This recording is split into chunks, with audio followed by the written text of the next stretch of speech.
이곳이 바로 주어사지입니다. 주어사는 경기도 여주에 있는 작은 사찰인데요. 이 동네가 바로 주월이라고 불리고 있습니다. 주어사라는 절이엄은 이쪽에 절터를 찾던 한 스님이 절터를 찾아가다가 잉어, 물고기가 가는 방향을 보고 깨고 난 뒤에 붙인 이름이라는 겁니다. 그래서 주어사라고 절 이름을 붙였는데요. 주어사, 고기어자죠. 고기가 달아난다, 고기가 달려간다, 이런 의미죠. 이런 그 고기어자가 있는 절은 우리나라에 한 5군데쯤 있습니다. 여기 주어사가 있고요. 부산에 범어사, 밀양의 신어사, 만어사, 밀양의 신어사, 김해의 만어사, 포항의 오어사, 다 고기어자를 쓰고 있죠. 이 고기어자가 있다고 해서 물고기이기 때문에 가야의 문양이다 이렇게 얘기할 수는 없습니다. 여러 가지로 볼 때 그렇게 보이고요. 물고기라고 하는 것은 말 그대로 물에 사는 하나의 생명체이니까 물고기가 커서 용이 될 수도 있는 거죠. 물의 상징은 어떤 의미에서 생명의 상징이고, 그 생명의 상징은 우리가 선종에서 활발한 그 가풍을 상징하는 것일 수 있는데요. 불교가 추구하는 것도 결국 이 생사를 떠난 해탈 열반을 추구한다는 의미에서 보면 대자유를 추구하는 그런 의미에서 물고기를 해석할 수도 있겠죠. 우리가 중용에도 의약우연이란 말이 있죠. 물고기가 연못에서 도약한다는 거, 의약우연.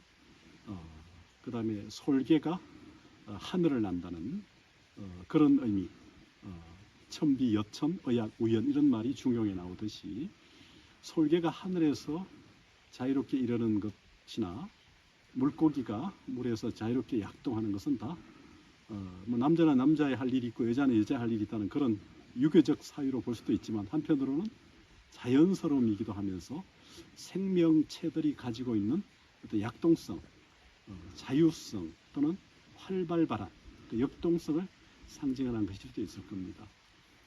이 주어사에서 1800년 전후, 그러니까 1780여 년 후반부터 1810여 년 전으로 한 짧게는 한 15년, 좀 길게는 한 30여 년 가까이 이쪽 지역에서 저 광주의 천지남, 이 산을 넘어와서 이 여주에 있는 주어사, 이 두 암자, 사암이죠. 사와 암에서 노감 권철신이라고 하는 조선 후기의 성리학자이죠.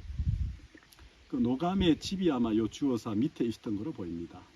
그래서 이제 노감이 이끌던 또는 노감을 따르던 당시 성리학자들이죠.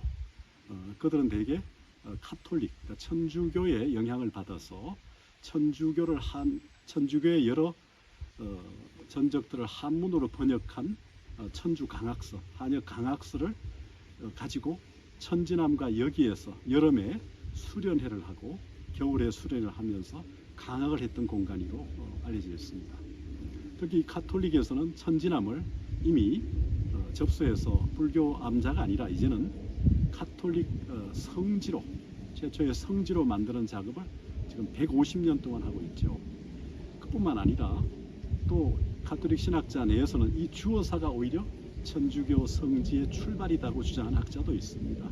그래서 천지남이냐 주어사냐, 주어사냐 천지남이냐, 또는 천지남과 주어사를 함께 천주교 최초의 성지로 만드는 작업을 해오고 있습니다.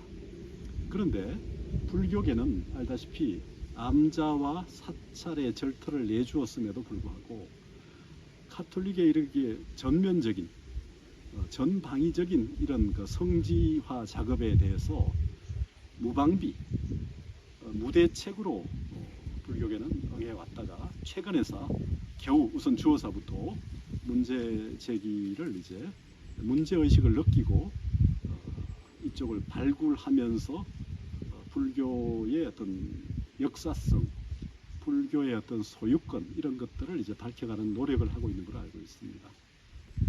권철씨는 정약전 경의 제자들과, 정약전은 천주교 신자이기도 했죠. 정약용의 형이기도 합니다.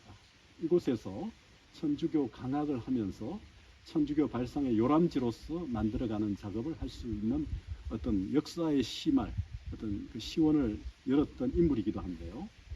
이 주어사에 대해서 최근에 여주시와 조계종에서 발굴 조사를 2차례 거쳤습니다. 아마 이쪽에 있는 땅이 한 500여 평, 400평 후반대 정도였는데 이쪽의 사찰이 당시에 워낙 고요하고 조용한 사찰이어서 이 마을 아래에 살던 노감 권철신이 정약전의 제자들과 함께 천주교 강학을 하는 공간으로 아주 적임지라고 판단을 하고 여름과 겨울 수련회를 통해서 자신들의 신앙을 심화시켜 갔던 곳으로 보입니다. 발굴 결과 이곳에서 건물지가 총 5군데가 발견됐는데 아마 처음에는 2곳 정도가 있었던 것 같고 나중에는 이제 가마트 같은 것이 발굴이 되어서 아마 이쪽에 가마를 굽는 공간으로 이후에는 활용했던 것이 아닌가 하는 생각이 듭니다. 아마 1962년에 인터뷰한 이쪽 지역의 노인의 말을 들으면 한 100여 년 전에 이 주어사가 폐사가 됐다는 것을 보면 적어도 1862년 당시로 보면 철종연간이죠. 조선조 철종연간 그다음에 이제 고종입니다만은 그 점에서 이전은 거의 폐사가 됐지 않는가 하는 생각이 들고요. 그래서 이제 사찰의 기능이 사라져 있었지만 1962년 이후에 한 70년대 들어오면서 가톨릭 천주교에서 이쪽 지역을 성지화하는 작업을 여러 칼럼, 언론, 또 단행본, 논문 이런 걸 써가면서 가톨릭의 천주교의 발상의 요람지로 만들어가고 있는 현실입니다. 불교계도 작년에 이어서 올해도 이쪽 지역에 주어사에 대한 종합적 연구 학술 세미나들을 기획하고 있는 것으로 알고 있습니다. 여기 여주와 옆에 있는 이천 또는 양평 또 광주 이쪽에 있는 불교 사찰의 역사, 문화, 인물, 유적 또 유물 이런 발굴과 조사를 아마 겸행해서 연구를 넓혀가지 않을까 하는 생각이 듭니다. 아마 이곳에 불자들이 자주 오지 못하는 것 같은데 불교계가 조금 더 전향적으로 이 역사성의 의미 또 불교사적 의미를 좀 찾아가는 노력이 확장되면 좋겠다는 생각을 하게 됩니다. 눈이 오니까 참 아름다운 곳입니다. 여기가 계곡의 물소리가 들리고 새소리가 들리고 눈이 아직 많이 남아서 잔설들이 주어사가 참 아름다운 절이었구나 하는 생각을 하게 합니다. 절 이름이 아름답지 않습니까? 주어사 고기어자 물고기가 달려가는 날아가는 물고기가 달려서 날아가는 용이 될 수도 있겠죠. 그래 용털이 많은 그런 절일 수도 있다는 생각이 듭니다. 불자들이 좀 많이 오셔서 이곳의 의미를 좀 확인하고 여기가 바로 이 경기도 지역의 여러 불교 역사를 종합하는 조선시대 불교 역사관 내지는 조선시대 불교 박물관 같은 것이 건립될 수 있다면 이쪽 지역의 이천, 양평, 광주, 또 남양주, 여주 이런 지역의 불교 역사를 종합하는 상징적 공간이 되면 좋겠다는 생각을 해보게 됩니다. 들었죠?